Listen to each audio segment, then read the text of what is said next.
But I think when you go back to that 2019 film, in reception perception, this guy is just a stone cold baller.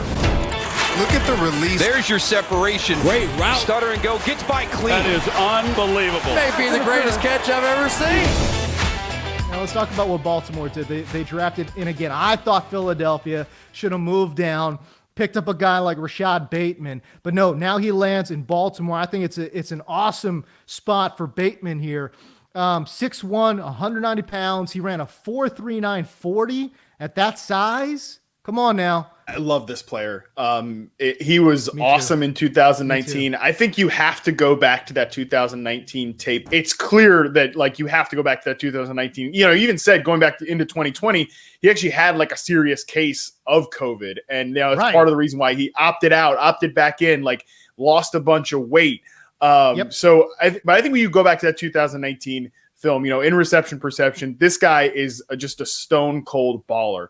73.8% success rate versus man coverage, 73.3% against press. That's 81st percentile. That's definitely a good range for a prospect. And most importantly, he's playing outside as a true X receiver in that film. And, I think you could throw him inside. I think you could put him at flanker. I think you could put him at X. But the fact that he has shown that he has that, translatable ability to be and the upside to be a starting number one X receiver, that's huge for Baltimore, because I like Marquise Brown. I like that player a lot, but he's not a one. He was good against man coverage. He can get open, he can separate, but he's not a guy that's got that release move off press against the line, against press coverage on the line of scrimmage. I think you want him as your flanker. I think you want him to play a little inside, use him vertically from the slot and give him some layup targets, but have Bateman be your true one there. All of a sudden Baltimore is looking pretty good there at the wide receiver position, because you're not counting on Sammy Watkins to be anything more, maybe than your number 3.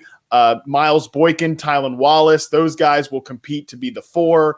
I think Baltimore actually has the makings. If Bateman is the player that I think he is, and that true number 1 receiver, in a Justin Jefferson mold, they're looking a lot better. By the way, the speed on that team now, all of a sudden, I just mentioned Bateman's got 4.39 speed. Sammy Watkins is speed for days, and Hollywood Brown can fly. This is a track team out here, man. Lamar Jackson is all of a sudden got a ton of speed. Look, Hollywood Brown, speed for days. I think he's got tremendous upside. Now, that being said, to me, I can't get into these players' head, but it just seemed like he put too much pressure on himself. He was expecting big things from himself, man. He was talking about, blowing up and becoming one of the best wide receivers in the game, this, that, and this other thing. I mean, he was telling anyone who would listen that he was going to have a huge season. And it just didn't happen. And a lot of that, listen, part of that was Lamar, but part of that was Hollywood too, man. He just had a lot of drops, concentration issues. He just didn't seem like he was in game sometimes, emotionally, you know what I mean? So I just feel like this takes a little bit off his plate, which is, I'm excited for that. By the way, Luke Hoover calling me out on my comment about Sammy Watkins can fly.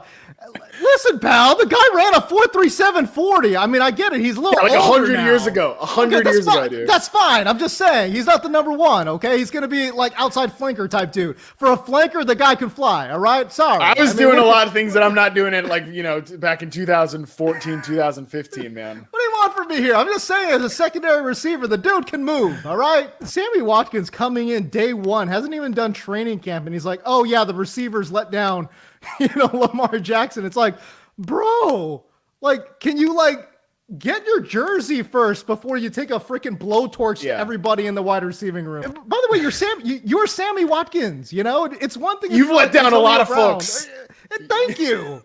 But what I really like about the Bateman pick, and coming back to player usage as well, you also look at his reception perception chart. Really good success rate and really high usage on the curl and the dig route. And I think at this point, if you don't say that, if you try to argue that Lamar Jackson has a passing problem outside the numbers, I think you're kind of being disingenuous, because this has been the consistent note in his scouting report, forever, right? That he's not a good passer outside the numbers.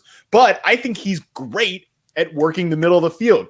You get Bateman on these vertical dig routes. You get him on the curl. You get Hollywood streaking over the middle of the field. And Sammy Watkins, you mentioned he can fly.